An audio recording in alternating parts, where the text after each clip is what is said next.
Maqaa gooftaa keenya maqaa Yesuus Kiristoosiin nagaan gooftaa keenya Yesuus Kiristoos hunda keessanii wajjin haa ta'u. Ijoollee Waaqayyoo በጌታ በኢየሱስ ክርስቶስ ስም ሰላም ለእናንተ ይሁን። እግዚአብሔር ልጆች በክርስቶስ ኢየሱስ የተጠራችሁ የእሱ ልጆች የሆናችሁ በክርስቶስ የተመረጣችሁ ሰላም ለእናንተ ይሁን። ፍለኖ ጎፍታ ኢየሱስን ጎፍታን keenya Yesuus Kiristoos ijoollee koo jedhee kan isin waammate ijoollee Waaqayyoo nagaan isiniif haa ta'u. Eebbifamaa Waaqayyoo inni anaaf isiniif karooraaf akeeka gaarii qabu yeroo kana immoo anaaf isiniifti waan dubbatu sagalee ni qaba. Waaqayyoo isinitti waan dubbatu qaba, natti waan dubbatu qaba. እግዚአብሔር በራሱ አጀንዳ በራሱ ሀሳብ ፈቃድ በቃሉ ይናገራል። የጌታ ስም የተባረከ ይሁን። ይሄንን ጊዜ ሰዓት የሰጠን ጌታ ስሙ የተባረከ ይሁን። yeroo kana nuuf kenne Waaqayyo kan eebbifame haa ta'u. Waaqayyo anaaf isiniif ergaa nuu qaba. Ergaa yeroo karoora qabu keessatti Waaqayyo ijoollee isaatiif jechuudha. Sagalee yeroo qaba. Sagalee yerootti kan ta'u jechuudha. Yeroo isaatti kan raawwatu jechuudha. Yeroo isaa eegee kan raawwatu. Yeroo isaa keessattis kan ta'u. Dubbii Waaqayyoodhaa. Waaqayyo nama isaaf dubbii qaba jechuudha. Waaqayyo saba isaaf dubbii qaba jechuudha. Waaqayyo saba isaa wajjin dubbii qaba jechuudha. Halleluuyaa, halleluuyaa, halleluuyaa. Waaqayyo guddaadha. Waaqayyo lolaadha, gootas jabaadha. Halleluuyaa. Yesuus Kiristoos inni du'ee du'aa ka'e. Inni dirbee Maariyaamitti dhalate. Har'a anaaf isinii keessattis Waaqayyo ilma isaa Yesuus Kiristoosii gaafa gara kootti gara keessanitti ergee Kiristoos obboleessaa obboleettii si keessatti sarara dhalateera. Isa argachuun keenya, isa baruun keenya Kiristoosii nu keessatti sarara dhalateera jechuudha. Yesuus Kiristoos gooftaadha. እና እግዚአብሔር ልጅ ኢየሱስ ባንቺ ውስጥም ባንተ ውስጥም ተወልደዋል ማለት ነው። በልቢ ውስጥ ተወልደዋል። የሱ ልጅ የሆናችሁ በሙሉ ደስ ይበላችሁ። ሃሌሉያ ሃሌሉያ። ገመዳ ገመና ገመቹን ከዋቀዮቲ እኒ ኑይ barbaannu jechuudhaan inni jireenya nuuf laatu jechuudhaan Yesuus Kiristoos nu keessatti dhalateera, si keessatti dhalateera. Yesuus Kiristoos gooftaadha. Halleluuyaa. Waaqayyoof galanni guddaan haa ta'u. የጌታ ስም የተባረከ ይሁን። ሀራ ዱቤ waaqayyoodha. ሉቃስ ወንጌላ ሉቃስ boqonnaa tokko lakkoofsa 28 hanga 38 ni ilaalla jechuudha. ዛሬ እግዚአብሔር ቃል የሉቃስ ወንጌል ምዕራፍ 1 ቁጥር 28 እስከ 38 እናየዋለን። dubbii waaqayyoodhaan nan dubbisaa. Wangeela Luqaas boqonnaa tokko lakkoofsa 28 hanga 38. Maqaa gooftaa Yesuusiitiin nan dubbisa. Ergamichi isheetti mul'ate. Waaqayyo gooftaan si wajjin jira. Nagaan siif haa ta'u. Yaa ayyaana qabeetti ittiin jedhe. Maariyaam nagaa kana yommuu dhageesse yaadaan dhiphatte. Kun maal jechuudha jette. Of gaafatte. Yommus ergamichi isheedhaan yaa Maariyaam Waaqayyo biraa ayyaana argattetta. Hin sodaatin. Kunoo in ulfoofta. Ilma sin deessa. Maqaa isaa Yesuus jedhi moggaasi. Inni guddaa hin ta'a. Ilma Waaqayyo Abbaa hin jedhama. Jedhamee hin waamama. Waaqayyo gooftaan teessoo abaabilii isaa Daawit hin kennaaf. Mana Yaaqoob irrattis bara baraan hin mo'a. barri mootummaa isaa umaa hin qabu. Maariyaam yommus anoo ammallee durba kun attamitti ta'uu danda'a jettee ergamichaa gaafatte. Ergamichi immoo hafuura qulqulluun sirraa hin bu'a. Humni Waaqayyoo sirra hin bu'a. Humni Waaqayyoo abbaa si golba. Kanaaf mucaan sirraa dhalatu kun qulqulluu ilma Waaqayyoo jedhamee hin waamamu. Kunoo firri kee isheen sitti aantu Elsaabeeti dhabduu jedhamtee kan turte bara dulluma ishee ilma godhachuudhaaf erga ulfoofte ji'a ja'affaa isheeti. Waaqayyoof wanti dadhabamu hin jiru jedhee deebise. Kana irratti Maariyaam ani garbittiin gooftaa kunoo asan jira akka ati dubbatte anaaf haa ta'u jettee kana booddee ergamichi iddoo ofitti deebi'edha. Galanni Waaqayyootiif haa ta'u.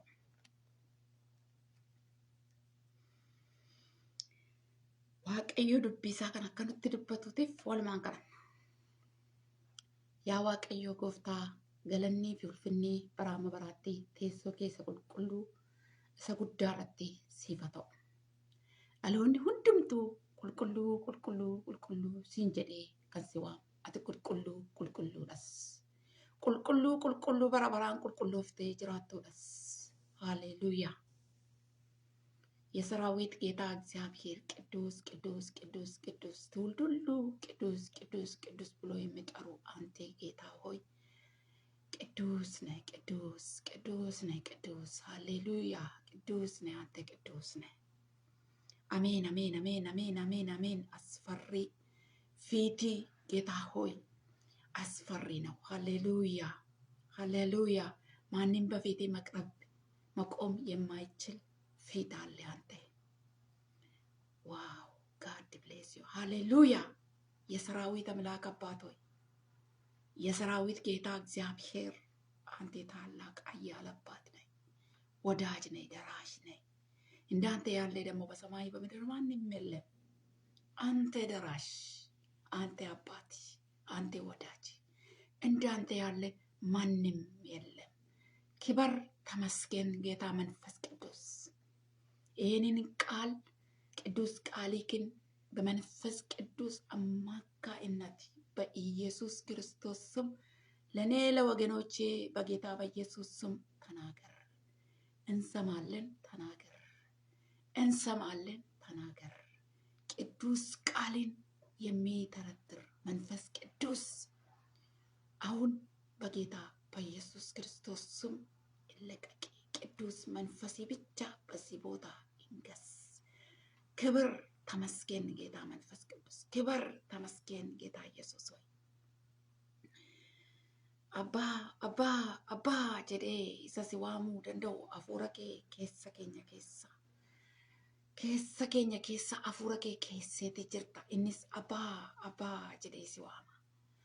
Sakantiif daqiiqaa kana keessatti qulqulluu hafuura keetiin hafuurri kee bakka bu'ee dubbii kee akka dubbatu, akkanatti dubbatu, akka obboloota kootti dubbatu, akkanatti mul'atu, akka obboloota kootti mul'atu. Sakantiif daqiiqaa kana keessin kadhadha. Humni kee hafuurri kee hojaa hojjetu, dubbiin kee ifaana mul'atu, fuulli kee ifaan kan guuteedha. Fuula kee dura eenyumtu dhaabbachuu hin danda'u. Garuu ilmi kee Yesuus Kiristoos carraa ittiin fuula kee dhaabbannee si waammachuu dandeenya. Dhiiga isaa dhangalaasuudhaan nuuf laateetii jira. Kunoo abbaa jennee si waammachuu isarraas barannee jira. Aboo mucummaas nuuf kennamee jira. Carraan akkasiis nu ga'ee jira. Maqaa gooftaa keenyaa Yesuus Kiristoosiin sakantiif daqiiqaa kana keessa qulqulluun dubbii kee surraaf simboodhaan dabarfadhu dubbadhu. Gooftaa Yesuus ati mul'adhu. Hafuura qulqullu ati dubbadhu. Hafuura qulqullu ati dubbadhu. Haleluuyaa, haleluuyaa, haleluuyaa. Yesuus ati gooftaadha. Yesuus ati gooftaadha. Maasaa jaalaa veenteree beediyaa. O kadii lamas kiriboon Hallelujah. Yesus ati gooftaadha. Yesus ati gooftaadha. Foonniif dhiigi diinniif biyyi lafaa carraaf iddoo kan arganne maqaa Yesus Kiristoosiin dhorkeera. Hafuura qulqulluu ati mul'adhu. Waaqayyo ati hojjedhu. Ati dubbadhu. Ofii keetiif dubbadhu. Ofii keetiif mul'adhu. Ofuma keef dubbadhu. Waan gootu hunda isaatti ulfina immoo dachaasii sassaabii fudhadhu. Ergaan seexanaa maccafurree ammeenyaa hojiin diiyaabiloos maqaa gooftaa keenyaa Yesus Kiristoosiitiin qilleensa kanarraa dacheedhaaf qilleensarraa lafa kanarraa cabii lafaa keessaa asiif achi kan kaatan waan argamuuf hin argamne keessaan mul'atanii hojii isaanii hojjechuuf kan ta'e hundumtuu aboo mucummaanaaf laatameetiin maqaa Yesuusiin ittiin mormeeraa kan rukutaman ta'an. Kan dubbii kee irratti shira dalagan maqaa Yesus Kiristoosiin dhaaman. Maasee jeetee leeventi. Haleluuyaa. Yesus ati gooftaadha. Gooftummaa keetiin mul'adhu hojii diinaa diigi. Cabsi. Tooftaa diinaa diigi. Hojii seexanaa diigi. Maaskii leevete leevatiyaas. Dukkana irratti ifni haifu inni jettee. Amma sagandii kana keessatti ifni dubbii kee keessaan mul'atu. Hojiin diinaa ni dukkanaa agubatu. Gooftaaf inni kee mul'atu. Maqaa Yesus Kiristoosiin gurra dhaga'u. Laphee fudhatu. Ija argu. Olii gubbaa waaqarraa. Anaafis gurra dubbii kana dhaga'u hundumaaf saaqi. Ameen. Haleluuyaa. Ulfaadhu.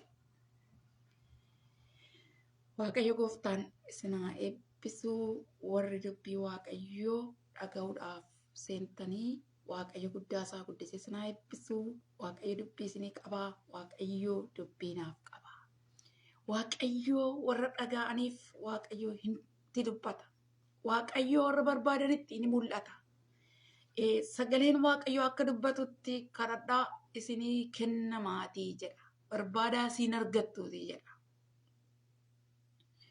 Namni yeroo barbaadu maqaa waaqayyoo dhahee yeroo barbaadu waan argatu qaba. Maqaa waaqayyoo dhahee wanta dhadha'ee banatu qaba. Maqaa waaqayyoodhaan waan gaafate argatu qaba jechuudha. Kanaaf waaqayyo anatti isinitti waan dubbatu qaba. እግዚአብሔር ይናገራል። ለሚሰሙት ለሚፈልጉት እግዚአብሔር ይገኛል። የሚጸልዩ ያገኛሉ። የሚፈልጉም ያገኛሉ። የሚያንኳኩ ይከፈትላቸዋል። ኢየሱስ ጌታ ነው። ከናፍ ድቢን waaqayyoodha gara koof gara keessan kan dhufu akkana kan jedhu ture jechuudha. Akkas dubbii waaqayyoo. Ergamichi isheetti mul'ate jedha. Waaqayyo gooftaan si wajjin jira nagaan siif haa ta'u. Yaa ayyaana qabeettii jedhe. Halleluuyaa. Yaa ayyaana qabeettii. Dubbiin kun durbee Maariyaamitti dubbatamedha jechuudha. Ergamichi ergamaan waaqayyo biraati ergame jechuudha. Ergamaa waaqayyootu intala durbaa tokkotti dubbataa jira. Intala durbaa tokkotti dubbata. Ergamaan gara ishee dhufee dubbatu kun ammaan dura durboota kan biraa bira dhaqee ergaan akkasiidhaa dubbatamee hin beeku. Dubbiin akkasiidhaa dubbatamee hin beeku. Isa jalqabaati. Sarmaatis dubbiin akkasii isheedhaaf jechuudha. Durbee Maariyaam kun karoora mataa isheetii qabdi. የእግዚአብሔር ቃል ወደዚች ሴት ወደ ማርያም የመጣ የመጀመሪያም ነው የመጨረሻም ነው። እንደዚህ አይነት መልእክት ማለት ነው። እግዚአብሔር ካንቺ ጋር ነው አትፍሪ የሚል ቃል መልአኩ ገርቤል ወደሷ መጣ። ገባና ተናገረ። አትፍሪ እግዚአብሔር ካንቺ ጋር ነው። እንሶዳቲን waaqayyo si wajjin jira tinjarachu. Insodaatin obboleessaa obboleettii waaqayyo si wajjin jira. Yesus Kiristoosin kan argattanii jirtan insodaatina. በኢየሱስ ክርስቶስ እያመናችሁ በሙሉ አትፍሩ። ለምን ሲባል እግዚአብሔር ከእናንተ ጋር ነው። እግዚአብሔር ልጅ ኢየሱስ ከእናንተ ጋር ነው። ፍርሃትን የሚያስወግድ ፍርሃት የሚባል ነገር የሚያስፈራ ነገር ሲኖር ነው ሰው የሚፈራ ማለት ነው። እዚህ ጋር ግን ለዚች ሴት አትፍሪ ነው የተባለች። ለምን ሲባል እግዚአብሔር ከአንቺ ጋር ነው፣ ጸጋ የሞላብሽ ሆይ አላት። የስ አያና ዋቀዮ ከነርገት አያና እርገቴታ ሶዳቴን ጨደርገማ ዋቀዮ ትሙላቴ አሜን። Insodaatiin ayyaan argatteetta obboleessaa obboleettii. Kiristoosiin argatteetta hin sodaatin obboleettii. Kiristoosiin argatteetta hin sodaatin obboleessa koo.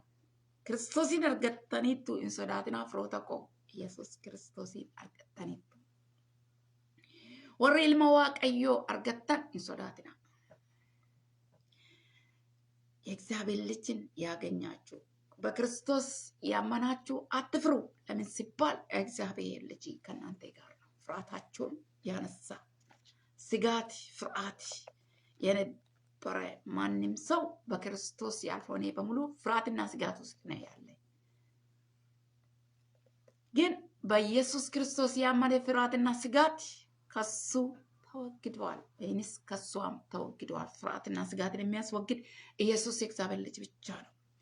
ሶዳዳፍ dhiphina kan namarraa fageessu ilma waaqayyooti. Kanarra Kiristoosiin argatte hin sodaatin. Guyyaa dhalootaa yeroo dhalootaa jedhamee kan dubbatamu har'aa ammaa miti. Yesuus Kiristoos dhalatee hojii isaa hojjetee biyya lafaa kanarraa deemeera. Dhufa isaa eegaa jirra jechuudha. Garuu wanta guddaan tokko waan isin dhibu Maariyaam keessatti inni dhalate sun har'a jireenya keenya keessatti dhalateera. የዛኔ በማርያም ውስጥ በማርያም የተወለደ በመንፈስ ቅዱስ አማካይነት ዛሬ ደግሞ ማለት ነው በመንፈስ ኢየሱስ ክርስቶስ በእኛ ውስጥ በልባችን ውስጥ በነፍሳችን ውስጥ ተወልደዋል። አዲስ ትውልድ ነህ አንተ ክርስቶስን የተወለደ ክርስቶስን ስላመንክ ማለት ነው። ሰላተ ክርስቶስን ተካን አመንተ አትቀሎታ ሃራ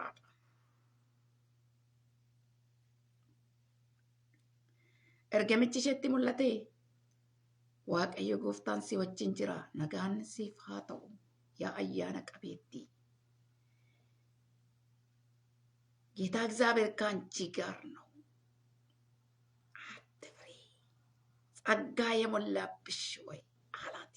ዋው ሃሌሉያ ኢየሱስ ጎፍታና ገለኒ waaqayyooti ይፈታው አያና አርገቴታ ittiin ergama waaqayyooti jedhachu እና ማርያም maal jetti ማርያም nagaa kana yommuu dhageesse yaadaan itti dhiphatte kun maal jechuudha jetteen ይሄንን ሰላምታ በሰማች ጊዜ ይሄ ምንድነው ይሄ ሰላምታ ምንድነው ብሎ ማሰብ ጀመረች። ሰላምታው ከየት መጣ? ከእግዚአብሔር ነው። መልአኩ ገብርኤል ከሰማይ ከእግዚአብሔር መልእክት ይዞ ነው ወደ እሷ የመጣ። የመጀመሪያ አይደለም። መልአኩ ገብርኤል መልእክት ይዞ የመጀመሪያው አይደለም። መጀመሪያው ብቻ አይደለም። ይሄ መጀመሪያ ማን ጋር ሄደዋል? ዘካርያስ ጋር ሄደዋል። ዘካርያስ ብረደ ሜራ ማሊ ለኮብሳ ወንጌላ ሉቃስ ቦቆና ቶኮ ለኮብሳ ቁርሰዲ ራቲ ኤርገሚቺ itti dubbate yaa Zakkaariyaas hin sodaatin waaqayyoo kadhata kee dhaga'eera. Elsaabeet haati manaa kee ilma siif hin deessi maqaa isaa Yohaannis jettee hin moggaafta.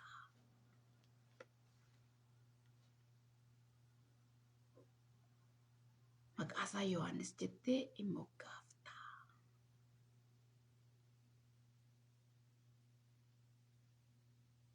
jedheen. Maqaa isaa Yohaannis jettee moggaafta.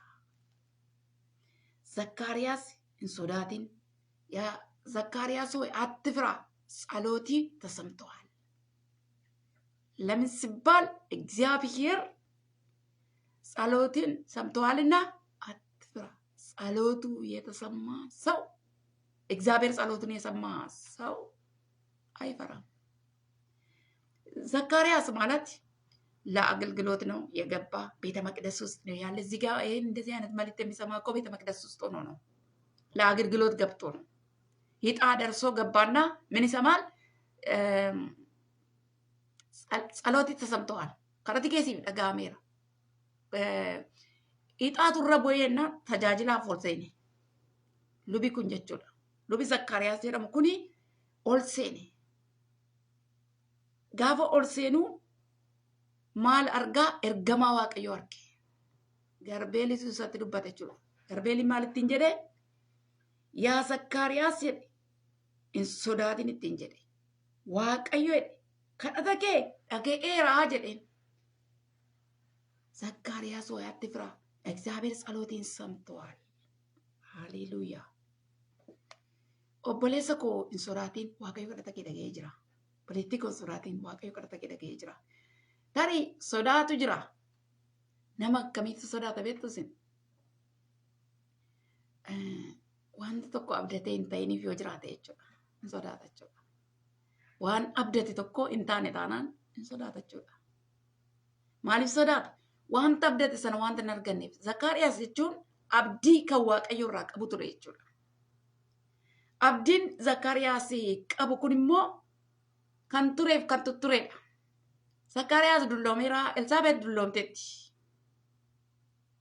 Lafa guuraniif jarri kun haa ta'u malee Waaqayyo maal jechaa jira? Isa gaafa isaan dargaggummaa isaanii keessaa jalqabanii Waaqayyoon kadhachaa turaniiti bara dulluma isaanii keessa qabateefi dhufe. Haleluuyaa. Kanaafuu hin sodaatin. Hin sodaatin. Innati gaafatte sun siif hin taane amma yeroon sitti darbeera. Amma barri keessa dhumeera jedhanii warri sodaachisanii hin dhabaman turan jechuudha. Kanaafuu Waaqayyo maal ittiin jedha? Nama tajaajila ixaan yookiin karaansaa isa geenyaan dabareen isa geenyaan tajaajiluudhaaf jedhee mana qulqullummaatti ol seenee har'a maal fudhatee ba'aa? Tajaajila ol seenee maal fudhatee ba'aa? Deebii kadhannaa isaati. Zakkaariyaas maquma isaatiin waamame jechuudha. Sodaatiin. Maariyaamiinis maquma ishee waame Waaqayyo. Obboleettii koo Waaqa maquma kee waama. Gaafa kadhannaa deebii kadhannaa keetiif fidee dhufu maqaa kee waama. Eewutti dubbate laata? Eenyuun jedhata? Eewudaan dubbate laata? Eewutti dubbachaa jira jettu. Maqaa kan kee waame sitti dubbata. Maqaa keetiin si waama. Maal jettee karatti kan beeka Waaqayyo? Mata dureen kadhannaa kee ni beekaa? Maqaa kee ni beekaa? Jireenya kee ni beekaa? Maal akka gaafattus ni beeka. Iddoo kanatti Zakkaariyaas kadhateera garuu yeroon isaa darbeera. Akka maalitti? Akka eenyutti? Akka Zakkaariyaasitti. Akka lakkoofsa guyyaa isaatiitti. Akka inni itti yaadee kadhataa turetti. Akka inni itti yaadee eegaa turetti. Akka itti eeddetti hin taane taanaan akka Waaqayyo jedhetti, guyyaa Waaqayyo jedhetti, yeroo Waaqayyo jedhetti inni Waaqayyoon gaafatte suni akkuma tasaa harkaan qabatta. Halleluuyaa. Ameen. Akkuma tasaa. Innaa isa jalqabaa miti jechuudha. Garbeeliin gara dhala namaa dhaqee haasa'uun. Zakkaariyaas jalqabaa haasa'e. Ilma deessi maqaan isaa Yohaannis dhalachuu isaatiitti guddaa hin gammada. Dhalootatu itti gammada. Namootatu itti gammada. Baay'ee waan isin dhibu keessaa kadhata keenya yeroo deebiin kadhannaa keenyaa dhufu jechuudha. Nu duwwaadhaan miti jechuudha. Dhalootumatu namootumatu jechuudha. Gammachuu dhalootaati, eebba namootaati, eebba lafarraaf, eebba dhala namaa hundaaf jechaadha. በሱ በመወለድ ማለት ነው ደስታና ተድላ ይሆናል አለ። በማን? ዮሐንስ በመወለድ። እንዲህ አይነት ተናግሮ የለመደ ገርቤል ወዴት መጣ? ወደ ማርያም መጣ። ሃሌሉያ። ይሄዳል በቃ። አሁን አንተ ጋር ይመጣል፣ አንቺ ጋር ይመጣል። በቃ እግዚአብሔር መልሱን በመመለስ በቃ ይታወቃል ማለት ነው። ዘካርያስ እዚህ ጋር ጠይቆ ነው ሲጠብቅ የነበረ። ማርያም ግን ይሄንን ነገር ጠይቃ አታውቅም፣ እንደዚህ አይነት ማለት ነው። ለሷ ግን አዲስ ነገር ነው። ዘካርያስ እንኳን ጸልየዋል። ጸሎቱን ሲጠብቅ የነበረ ሰው ነው።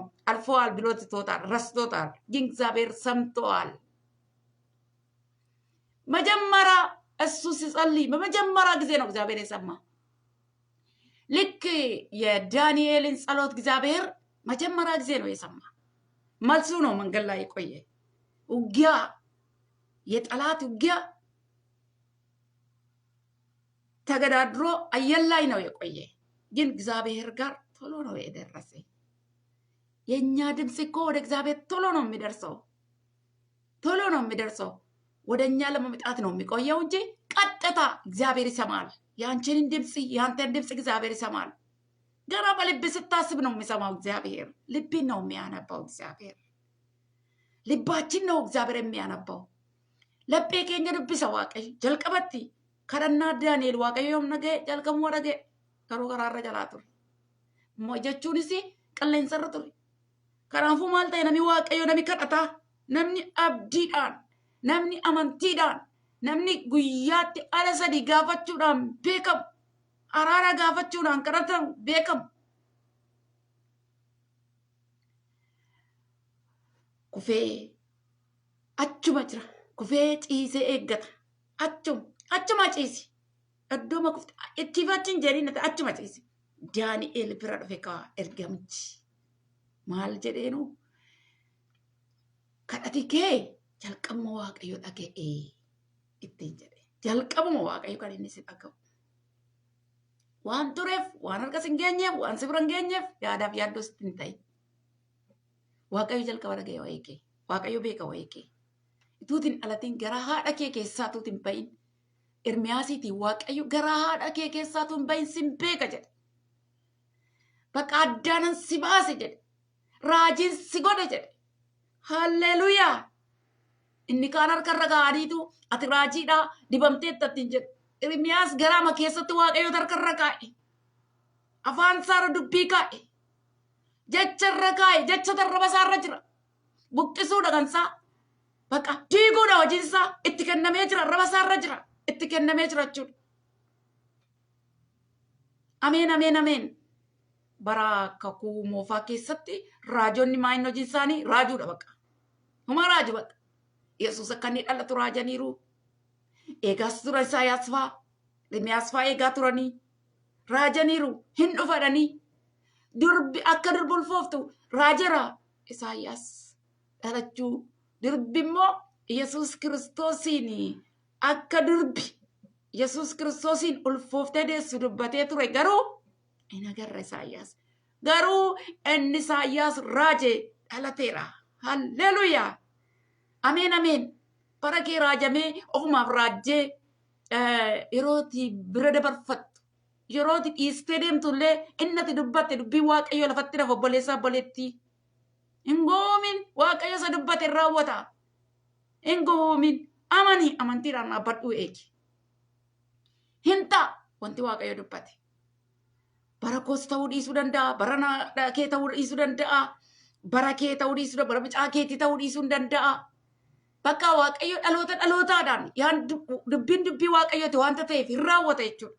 Dubbiin waaqayyo lafatti nafu jechuudha.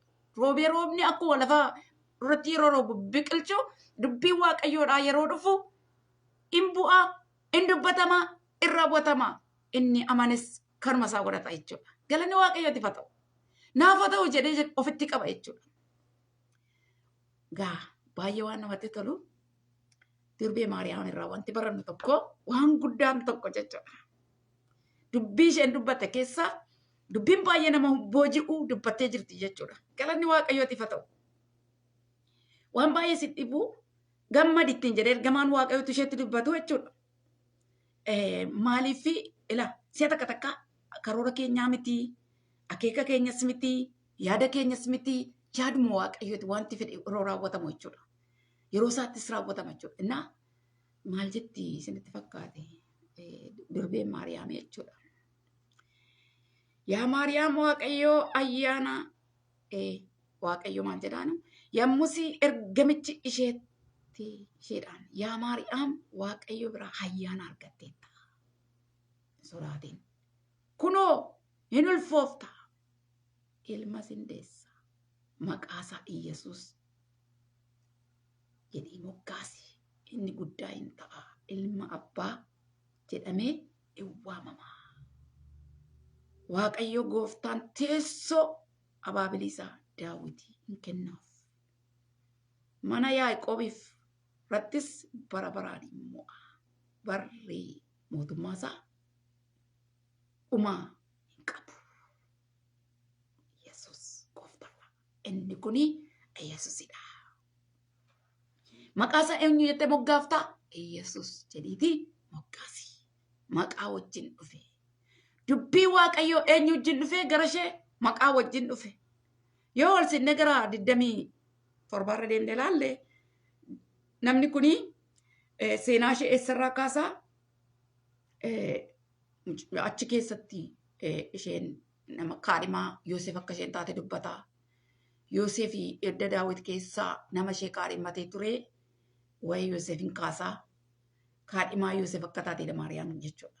Garuu iddoo kanatti Waaqayyo waa'ee Yoosef kaadhimammaa akkasii jira maal jira haasa'aa jira miti. Kan inni ishee haasa'aa jiru ayyandaasaa karoorasaa nama kanatti haasa'aa jira jechuudha. Durbee kanatti haasa'aa jira jechuudha. Durbee Maariyaamitti jechuudha. Gidduu galee jechuudha. Ilmi kuni ilma maaliiti? Ilma gidduu galee. Ilma karoora namni qabu gidduu seenee dhalatedha. Laa Waaqayyo gaafa gara kee dhufu karoora kee karoora namaa yaada kamillee yoo jiraate diigee darbee dhalata jechuudha. Diigee darbee hojjeta jechuudha Waaqayyo. Innaa isheedhaan maal jedheeni? Waa'ee asitti waa'ee Yoosef wajjiniini kaadhimummaa minaafini waan haasa'aa jiru jiru jechuudha. Asitti waa'ee maalii haasa'aa jira? Waa'ee dhalachuu Iyesuus. Iyesuus Kiristoos kuni yeroo hundumaa jechuudha. Waggaa eegee dhalata miti. Oo dhalachuuf jedhaa, oo dhalachaa jira, akkasii jedhu. Iyesuus Kiristoos yeroo tokko anaa fi isinii fi dhalateera. Namoota dhaloota isa argatan keessattis immoo guyyaa yerootti in dhalata. Keessa namaati. Yesuus kun eessatti dhalata? Beektu keessa namaatti dhalata. Maariyaamiin eessa lafa inni itti dhalate? Garaa ishee keessa. Keessa iddoon Yesuus Kiristoos jiraatu jechuudha. Iddoon inni jiraatu yeroo hundumaa keessa laphee keenyaa keessa iddoon inni jiraatu jechuudha. Maariyaamiin gadameessa ishee keessa taa'ee dhalate miti. Nuuni laphee keenya keessatti dhalachuu qaba. Lapheen waldaa kiristaanaadhaa yeroo hundumaa Kiristoosiin qabaachuu qabda jechuudha. Yeroo hundumaa ishee keessa kan jiraachuun irra jiraatu Yesuus Kiristoos ta'uu qaba jechuudha. Ilaa Yesuus Kiristoos yeroo Yesuus Kiristoos waldaa kiristaanaa keessatti taa'u waldaa kiristaanaa keessa baalaansiidhaan jiraatu yookiin taa'u maal ta'a beektaa? Waldaan kiristaanaa raafamu jechuudha. Raafama wayii jira taanaan dhiphinni wayii jira taanaan Kiristoos iddoo qabatee hin jiru jechuudha. Bacabacamuu wayii jira taanaan Kiristoostu baalaansii ishee Kiristoos waldaa kiristaanaa kan eeguun irra jiraatu eeguudha beektusin baalaansii ishee kan eegu Kiristoosidha jechuudha. Jireenyi kiristaana tokkodha baalaansiin jireenya isaatii kan inni ittiin eegamu taa'umsa Kiristoos laphee isaa keessa argateedha yookiin laphee ishee keessa argateedha jechuudha. Namoonni waan baay'ee haasa'uu danda'u. Kiristoos si keessa taa'uudha waan guddaan irra guddaan. Kiristoos gaafa si keessa taa'u namaaf galuu dhiisuu hin danda'a. Si duwwaatiif gala. Jireenya keessatti sitti dhaga'ama. Akkamittiin boqonnaatu sitti dhaga'ama. Nagaa sitti dhaga'ama. Amma iddoo kanatti Maariyaamiin maaltu sitti dhaga'ame? Ishee keessatti maaltu dhaga'ame? Yeroo sana keessatti nagaatu gara isheetti dhufe jechuudha. Akkamittiin ta'a jedhamu irratti wanti ta'u sun akkamitti ta'e sirratti hafuurri qulqulluutu sirratti dhufaa jedhe. Humna Waaqayyo Abbaa si golga jedhe. Haleluuyaa. Si golga. Kun akkamitti ta'a jedhamu irratti inni inni hafuura qulqulluutu keessa ishee keessa irratti dhufa. Hafuurri humni Waaqayyo Abbaa maal ishee golga. Si golga. የእግዚአብሔር መንፈስ ወደ ባንቺ ላይ ይመጣል። ደግሞ የእግዚአብሔር ኃይል በቃ ይጠልልሻል። ደዚ እንጎልገቹ አከስቲ ዋው ሃሌሉያ እንጎልጋ ማርያም ማልታቴ ሰገሌ ሰነ ኤርገ ዳጌሴ ጀልቀብደ ማልታቴ እንጎልገምተቹ የሩመ ሰነ ኤርገማ ዋቀዩ ገረቸት ኤርገ ዱበቴ ጀልቀቤ ማርያም ማልታቴቲ ጎልገምቴቲ ማሊን ሁምነ ዋቀዩ አባራ አፉሩ ቁልቁሉቱ ገረቸት ድፈቹ አፉሩ ቁልቁሉዳን ulfaa'ummaan isheen ulfoofte ulfa maaliiti hafuura qulqulluu sagaleetu keessa ishee keessa dhufee buufate jechuudha. Sagaleetu keessa isheetti foon uffate jechuudha. Sagaleen Waaqayyoo si keessatti kiristaana keessatti sagaleen foon uffatu galuu qaba jechuudha. Sagaleen Waaqayyoo foon uffachuu qaba jechuudha. Jechuun waan socho'uu danda'u tokko waan lubbuu qabu tokko baachuu qabachuudha Kiristaan. Sagaleen Waaqayyo sagaleetti lubbuu qabaachuu qaba. Maal jechuu barbaadan isin? Sagaleen Waaqayyo nu keessatti lubbuu qabaachuu qaba. Nu keessaa sossokosuu danda'uu qaba. Sagaleen Waaqayyo abidda. Waan na gubachuun irra jiraatu nu keessaa gubuu qaba jechuudha. Dhugaa masaa dubbachuudhaaf jechuudha. Sagaleen Waaqayyo billaadhaa jedha dubbiin Waaqayyo. Waan muramuun irra jiraatu muruu qaba jechuudha. Sagaleen Waaqayyo burruusaa jechuudha. Jedha miti ree. Sagaleen burruusa erga sagaleen isaa burruusa ta'e wanta cabuun irra jiraatu gaa cabuu qaba jechuudha. Laphee jabaate cabuu qaba jechuudha. Namoonni tokko tokko akkanatti dubbii Waaqayyotti dubbatamu waama tokko illee itti fakkaatu. Dhagaa gurraacha bishaan keessaa jechuudha. Itti lallabamaa hin lallabuusi dhagaa gurraacha. Kun waan tokko illee hin cabne jechuudha. Humnaa fi jabeenyaan miti hafuura kootiin malee jedheen dubbii Waaqayyoo Zarubaabeliidhaan jechuudha. Zarubaabelii wanta muuxannoo qabaa waan kana dura hojjetes ni beeka. Kanaaf maalni sanumaan qabatee haasa'a jechuudha. Sanumaan qabatee yaadee ture jechuudha. Na Waaqayyo maal ittiin jedhaa? Yaa Zarubaabelii humnaaf jabeenyaan miti hafuura kootiin malee ittiin jedheetti dubbate jechuudha. Isaan booddee Zarubaabel dura sakamtu ture tabba guddaa yookiin gaara guddaatu ture jechuudha. Sorry. Gaarri guddaan kuni ati maal taata jedhee Waaqayyo gaara guddaa nana ati Zarubaabel duratti maal taata dirree wal qixa taata jedhe. በዘሩባቤል ፊት የነበረው ተራራ አንተ ተራራ ምንድነው? ዘሩባቤል ፊት አንተ ምን ትሆናለህ? ደልዳላ ሜዳ ትሆናለህ። ደልዳላ ሜዳ እንደፈለጉ መሄድ ይቻላል ማለት ነው። ደልዳላ ሜዳ ላይ ድሬ ወልቀጠረ ይችላል እረፊጉን ይደንዳመ ይችላል እና ሲቸተበ ጉዳ ቱረሰነ ሰልከኤ ዘሩባቤል ድሮ ዳበቴ አማንቲሳ ቆራ ቱረሰነ ዋንነን ያደ ከሮርሴ እንደሳ መነ ቁልቁልማ አከ ኢጃረሙፍ ከሮርሴ ነምኒ ኩን አበቴትዩ ኢላላ ተበቱ ድረ ጅረና ዋቀዮ ማለት እንጀደ አቲ ለፈ ወልቀጠ ታታቲን ጀደ አቲ ማለት እንጀደዩ ማለት ዘሩባቤል ድረተቲ ማሊ አንተ ምንድነህ? አንተ ተራራ ምንድነህ? በአንተ ፊት ያለውን እግዚአብሔር ተራራውን ያናግረው አላቦ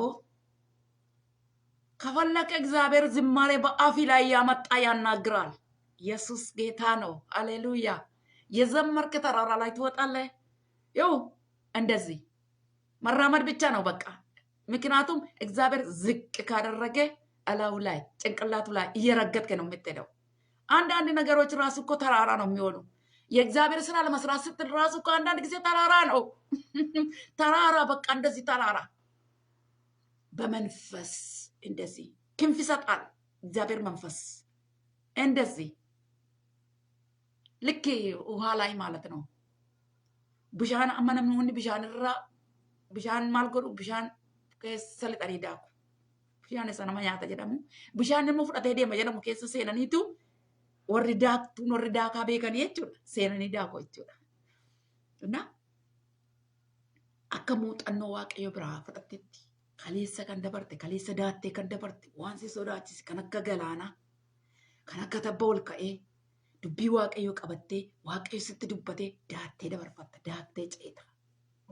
Yesus gooftaadha. Maaliif Waaqayyotu nasiif ta'a. Ittiin kanatti ittiin mootee dabartu, kanatti dhiibdee dabartu. Sasi dhiibdee kan ittiin dabartu jechuudha. Siif laata Waaqayyo jechuudha. Waan guddaan irra guddaan waa tokkotu jira. Sa Waaqayyo jedhetti walii galuudha. Sa Waaqayyo dubbatetti walii galuudha. Zakkaariyaas maal jedhe isiniif fakkaate? Kuni ani dulloomeera. Ati mana koos dulloomteeti lafa guurteeti jirti attamitti taa'ee haasaa. Achumatti dubbii gabaabaa tokko garbeeliitti dubbatee darbe maal jedhe beektu? Ani ergama Waaqayyo biraa kan dhufe ergamee fuula Waaqayyo dura ergamee dhufe ati yeroo isaatti naman ta'e kanaafuu maal taata didaa taataattiin jedhe kanaafuu jedhee dubbii Waaqayyo raawwatamaa jedhe ilaa dubbii Waaqayyo raawwatama amala tokko namoonni Waaqayyo maaliif walitti bu'uu ettamitti walitti bu'uu danda'u beektusi dubbii Waaqayyo dubbate hin raawwatama garuu yeroo tokko maa hin beektusi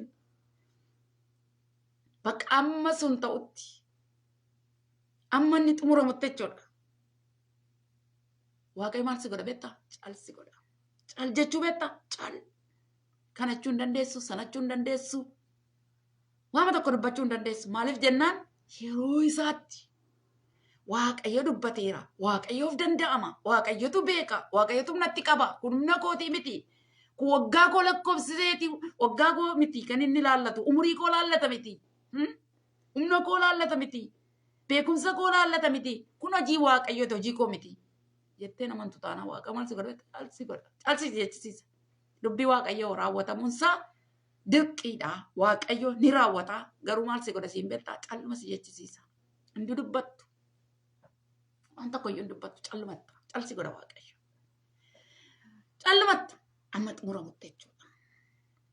Callumatti as gabbii. Akka waa tokko dubbachuu hin dandeessu.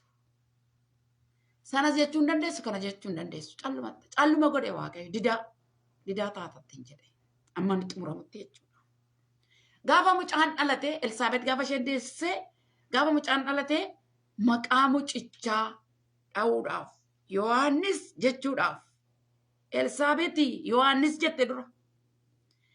Garuu Yohaannis jedhamee kanatti dubbatame Zakkaariyaas ture. Yohaannis jettee Elsaabeeti mucicha eenyu jennee waamna jennaan Elsaabeet gaafa jettu lakki zarii keenya keessa attamitti nama akkasiidha. Zarii keessan keessatti waamamee hin beeku.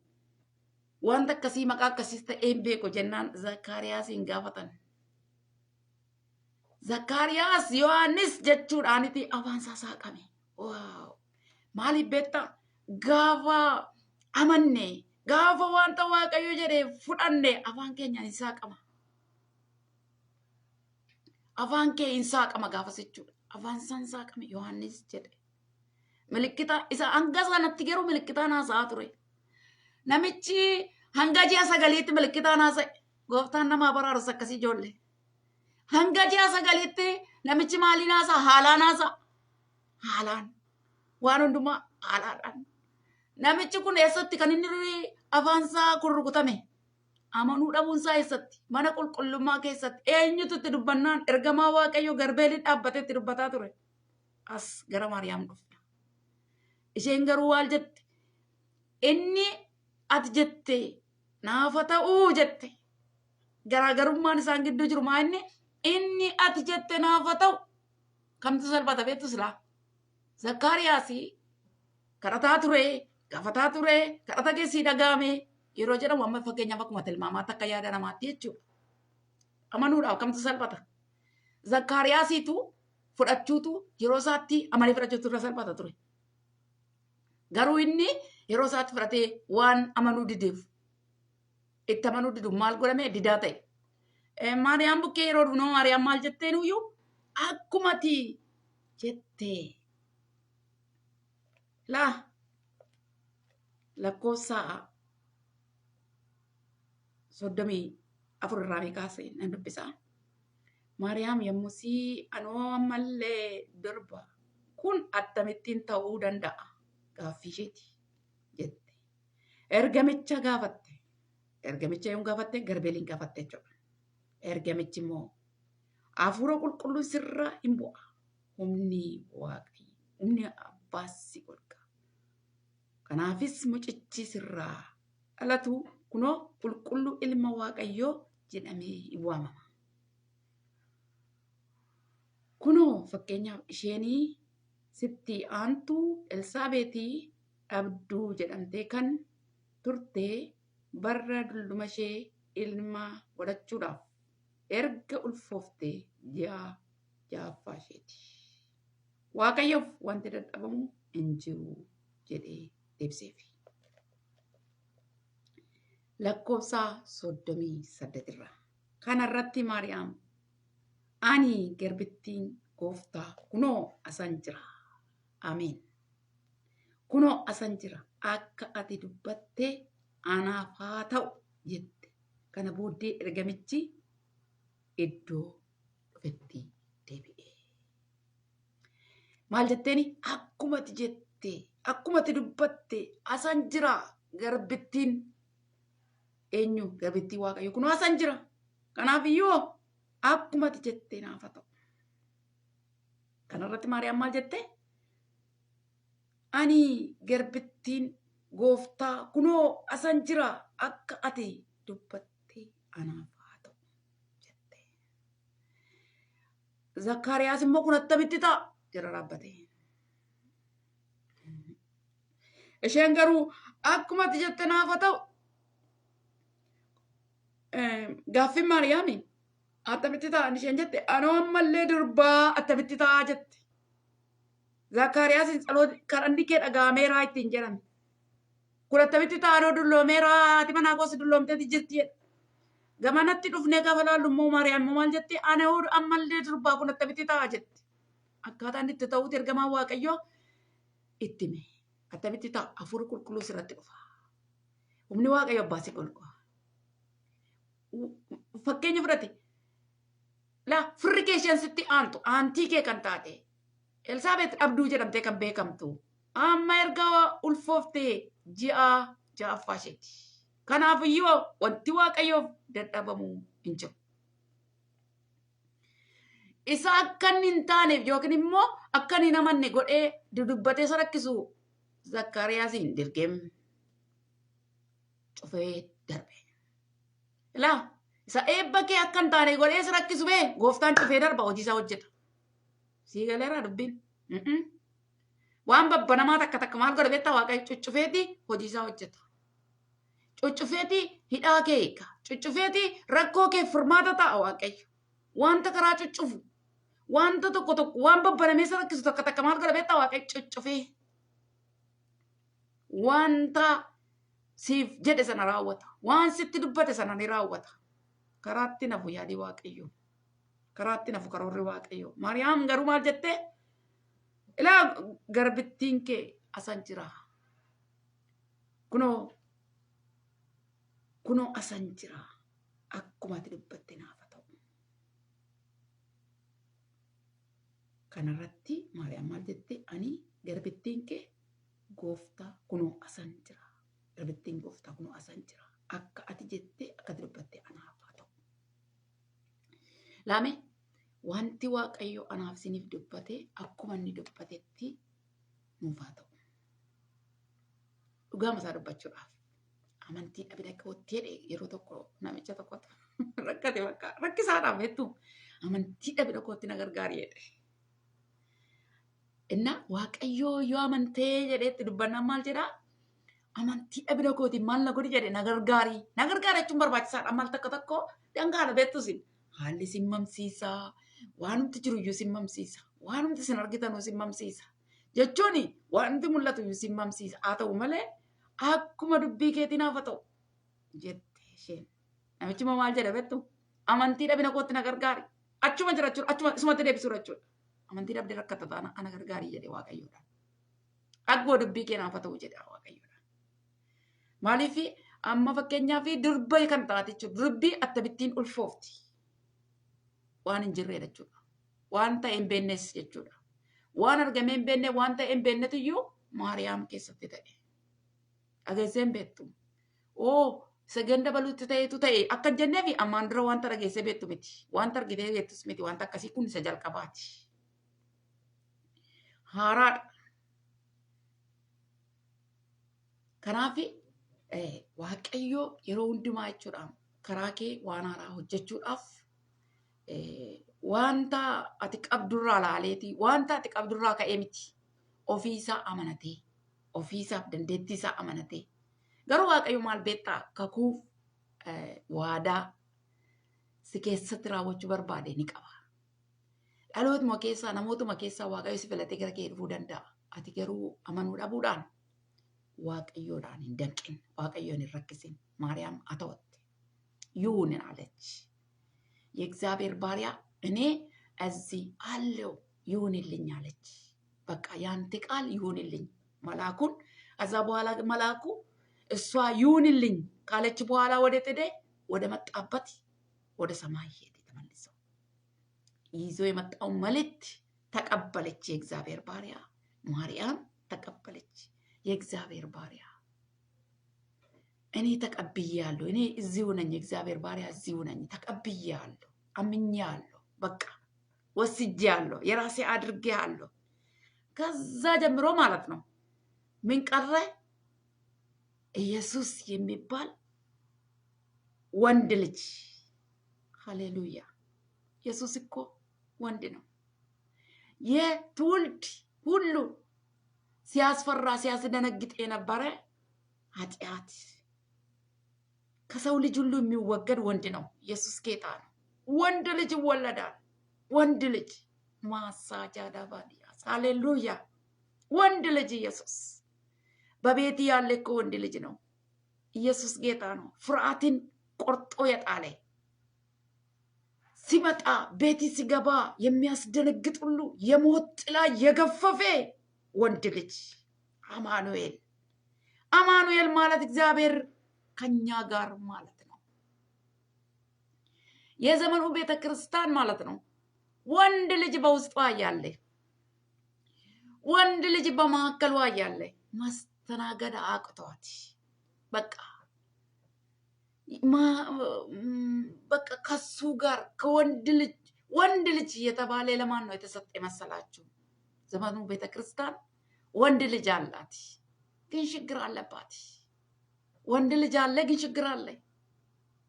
ወንድ ልጁም ማለት ነው በትክክል ይሄንን ወንድ ልጅ ልክ ማርያም አመነች ተቀበለች አይደለ?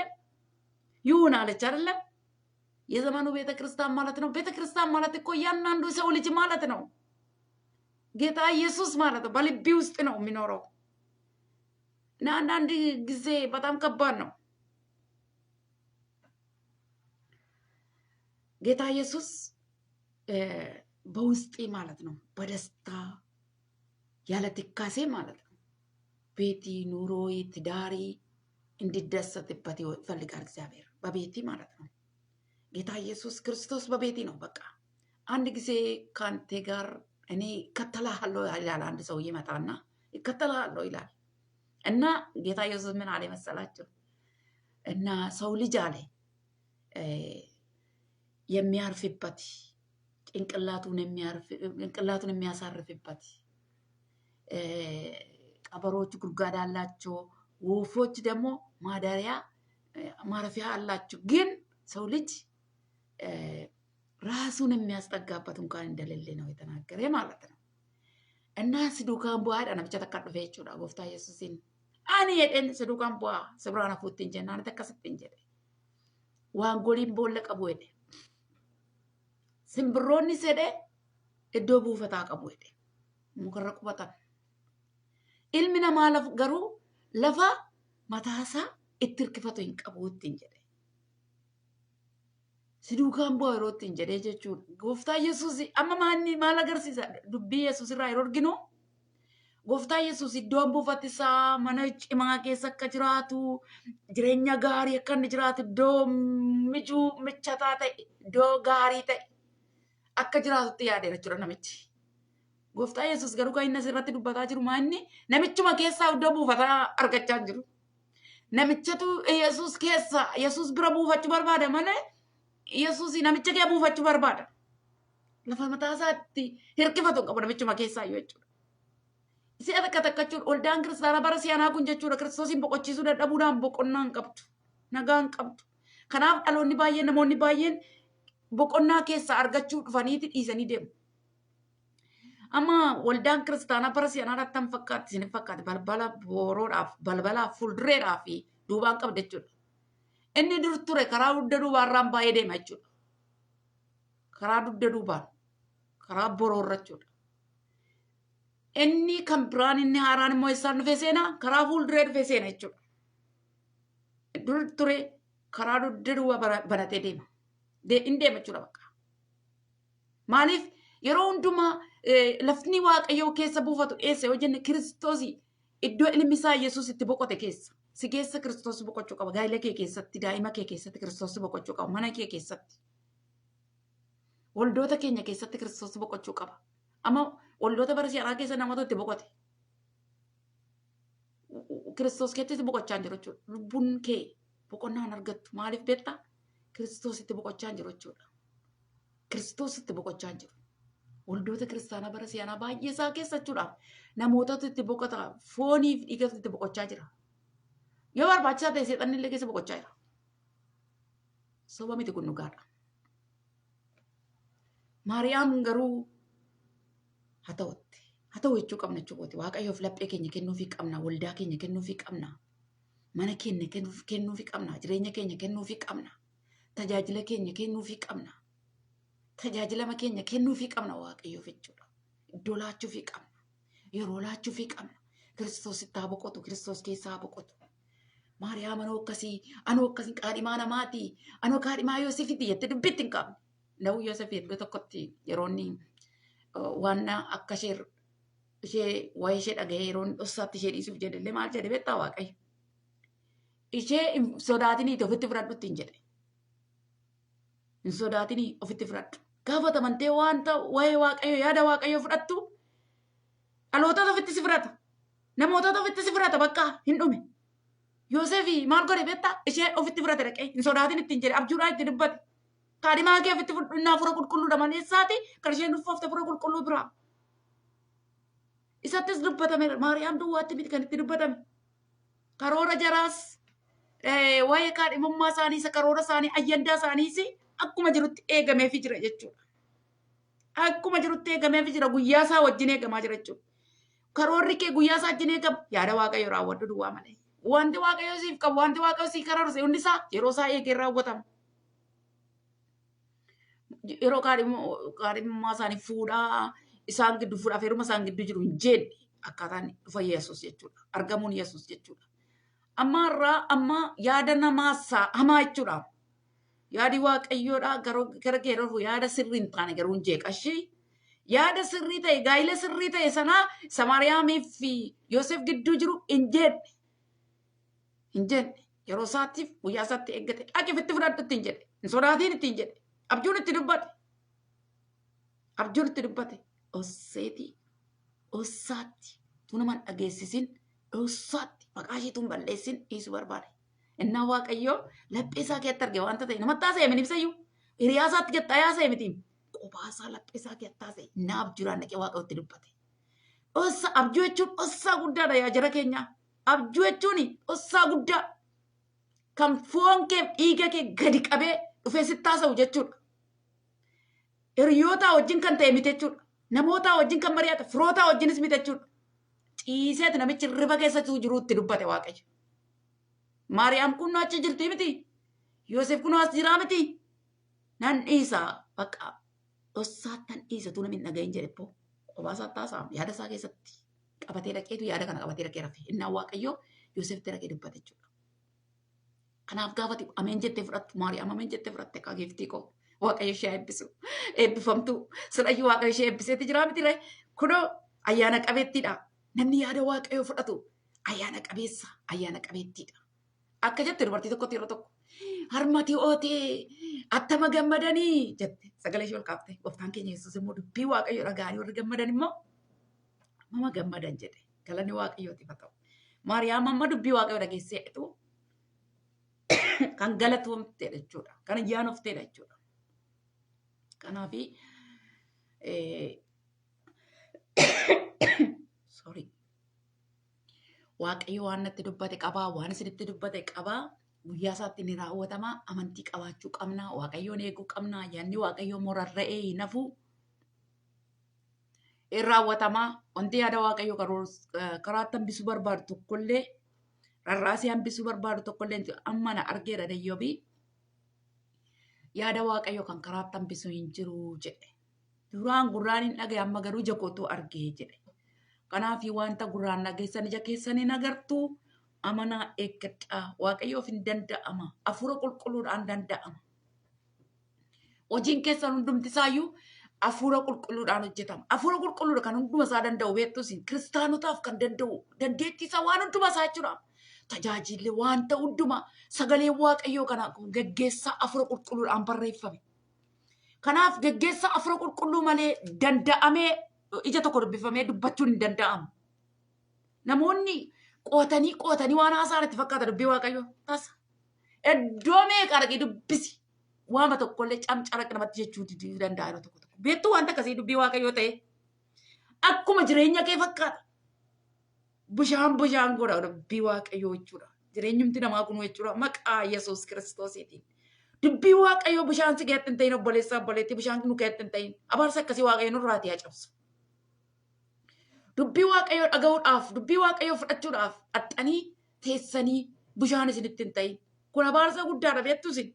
Waaqayyo gooftaan maccaanuu naa eegu. Dubbiin waaqayyoo akkan sila kaase burruusa. Dubbiin waaqayyoo akkan sila kaase abidda. Hin fayyisa. Isa lubbuu hin qabnetti lubbuu naqa.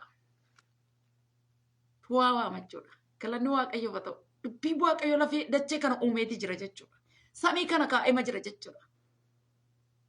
Kanaaf dubbiin waaqayyoodhaa na keessatti si keessatti wanta uumu qaba. Waan nu keessatti uumu qaba. Gaafa dubbii waaqayyoo dhageessu si gammachiisa. Maariyaam amma gara dubbii kana dhageesseeti gara firasheeti gaafa dhattee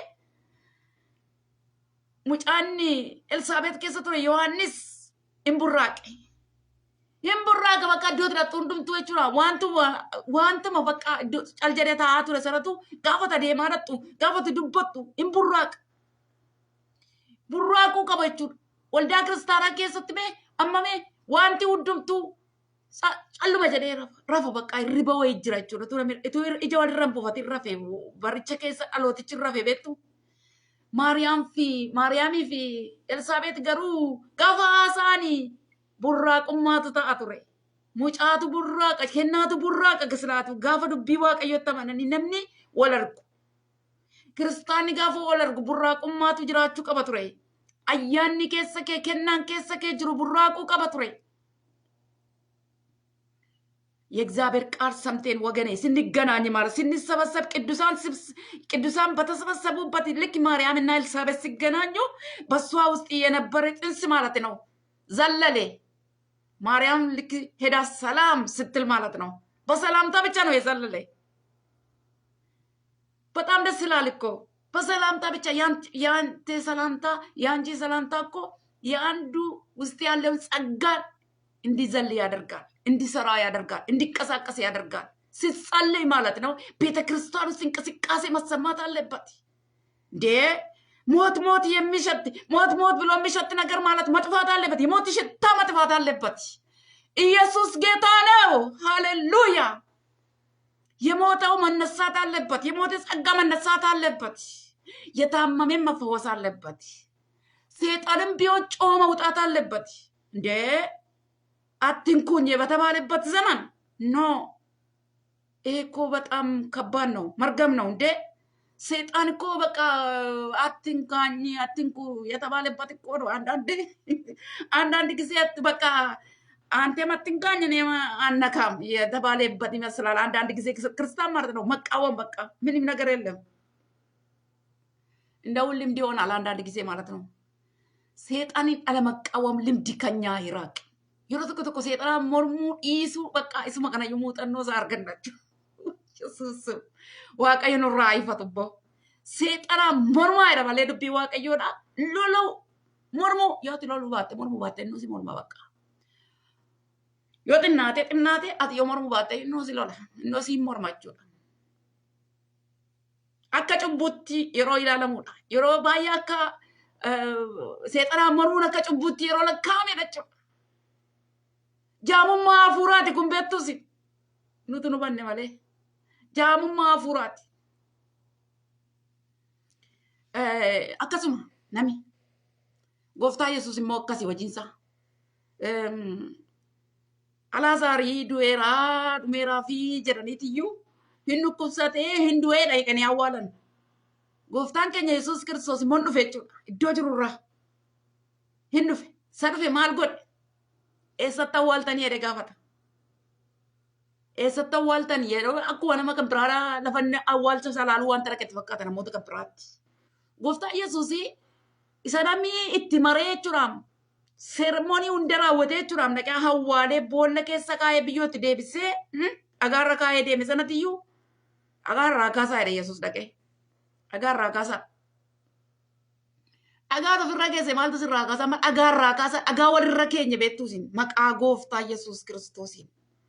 dhagaa hafuura keerra jiru gooftaan akaasu dhagaa nurra jiru gooftaan nurraa akaasu dhagaa waldaarra jiru gooftaan akaasu gooftaan Yesuus maal jedha beektaa irraa kaasaa jedhee abboo dhagicha irraa kaasaa isaan booda waamuuni kan Alaazarii waamuuni maqaasaa dha'ee waamuun kan Kiristoositti dhagaa kaasuuni kan namaa ture jechuudha maal ijoollee namni hundi dhagaa walirra kaa'eetiyyuu Waaqayyo gooftaa Yesuus Kiristoos barma kana keessa mee dhagaan hafuura namaarra jiru haa ka'u. Dhagaan waldaarra jiru haa ka'u. Dhagaan ayyaana keerra jiru haa ka'u. Dhagaan tajaajila keerra jiru haa ka'u.